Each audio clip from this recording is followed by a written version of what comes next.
మార్చి 12న Telangana cabinet భేటీ కానుంది. మధ్యాహ్నం 12 గంటలకు సచివాలయంలో జరగనున్న ఈ సమావేశంలో మహిళలకు 2500 రూపాయల ఆర్థిక సాయం గురించి చర్చించే అవకాశం ఉంది. దీంతో పాటు రాష్ట్రంలో కొత్త రేషన్ కార్డుల పంపిణీపై సైతం చర్చించనున్నట్లు తెలుస్తుంది. మరోవైపు ఇటీవలే గవర్నర్ కోట ఎమ్మెల్సీ అభ్యర్థులను ప్రకటించిన సర్కార్ దానిపై పునఃపరిశీలన చేస్తున్నట్లుగా తెలుస్తుంది. మార్పులు చేర్పుల అనంతరం ప్రభుత్వం మరోసారి గవర్నర్కు సిఫార్సు చేయనుంది. ఇదే అంశానికి సంబంధించి మరిన్ని వివరాలు మా ప్రతినిధి నాగేంద్ర లైవ్ ద్వారా అందిస్తారు. నాగేంద్ర, చెప్పండి. Thank you Yamini. సచివాలయం కేంద్రంగా 12వ తేదీన చాలా కీలకమైనటువంటి కేబినెట్ సమావేశం జరగబోతుంది. ముఖ్యంగా ఈ సమావేశం రాబోయేటటువంటి ఎన్నికలు, పార్లమెంటు ఎన్నికలను దృష్టిలో పెట్టుకొని, అదేవిధంగా మరొక వైపు ప్రభుత్వం అమలు చేస్తామన్నటువంటి 6 గ్యారంటీల్లో ఇప్పటికే 4 గ్యారంటీ అమలు చేస్తున్నటువంటి దాంతోపాటు ఇంకా అమలు చేయాల్సినటువంటి గ్యారంటీలపైన ప్రధానంగా ఈ క్యాబినెట్లో మంత్రివర్గం చర్చించి నిర్ణయాలు తీసుకోబోతుంది. దాంట్లో ప్రధానంగా మొదటగా ఒకటి, ఇప్పటికే ఇందిరమ్మ ఇళ్లకి సంబంధించి రేపటి నుంచి రాష్ట్ర వ్యాప్తంగా అమలు చేస్తామంటూ కూడా ఇప్పటికే ప్రభుత్వం ప్రకటించింది. రేపు లాంఛనంగా ముఖ్యమంత్రి ఇందిరమ్మ ఇల్లు పథకాన్ని ప్రారంభించబోతున్నారు. దానికి సంబంధించినటువంటి అంశంతో పాటు మరొక వైపు మహిళలకు 2500 అంటే మహాలక్ష్మి పథకం కింద గ్యారంటీల్లో భాగంగా అదొక గ్యారంటీ.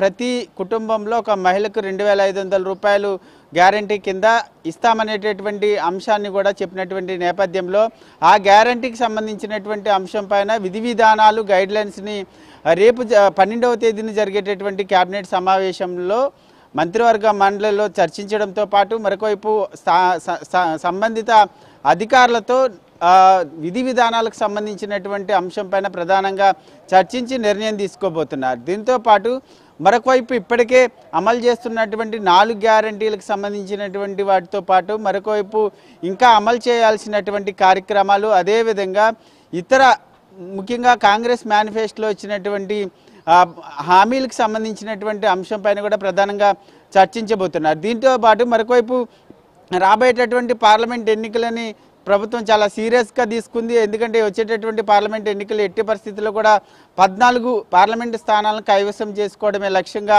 ప్రస్తుతం ముందుకెళ్తున్నటువంటి నేపథ్యంలో కాంగ్రెస్ పార్టీ ఆ దిశగా ప్రస్తుతం ప్రభుత్వంలో ఉన్నటువంటి మంత్రులంతా కూడా ఆ అంశంపైన కూడా ప్రధానంగా చర్చించేటటువంటి అవకాశం కనిపిస్తుంది. దీంతో పాటు మరొకవైపు గవర్నర్ కోటాకు సంబంధించినటువంటి ఎమ్మెల్సీ కోటాకు సంబంధించి ఇప్పటికే దానికి సంబంధించినటువంటి అంశంలో హైకోర్టులో ఇప్పటికే ఆ గవర్నర్ కోటాకు సంబంధించినటువంటి దాన్ని హైకోర్టు తిరస్కరించినటువంటి నేపథ్యంలో దానికి సంబంధించినటువంటి అంశంలో కూడా ప్రధానంగా చర్చించేటటువంటి అవకాశం కనిపిస్తుంది. మరొకవైపు నామినేటెడ్ పదవులకు సంబంధించినటువంటి అంశంలో గత కొంతకాలంగా తెలంగాణ రాష్ట్ర కాంగ్రెస్లో పార్టీ కోసం పనిచేసినటువంటి వారంతా కూడా ఎంతో ఆశగా ఎదురు చూస్తున్నారు. నామినేటెడ్ పోస్టులు తమకు దక్కుతాయి అనేటటువంటి ఆశాభావంతో ఉన్నారు. ఈ పోస్టులు మాత్రం ప్రతిరోజు కూడా పోస్టులకు సంబంధించినటువంటి అంశంలో వెనక్కి వెళ్తున్నటువంటి నేపథ్యంలో ఆ నామినేటెడ్ పోస్టులకు సంబంధించినటువంటి అంశంపైన కూడా ప్రధానంగా చర్చించేటటువంటి అవకాశం కనిపిస్తుంది. మొత్తానికి ఓవరాల్గా చూసుకుంటే మాత్రం 6 గ్యారంటీలకు సంబంధించినటువంటి అంశంతో పాటు మరొకవైపు పార్లమెంట్ ఎన్నికలు, అదేవిధంగా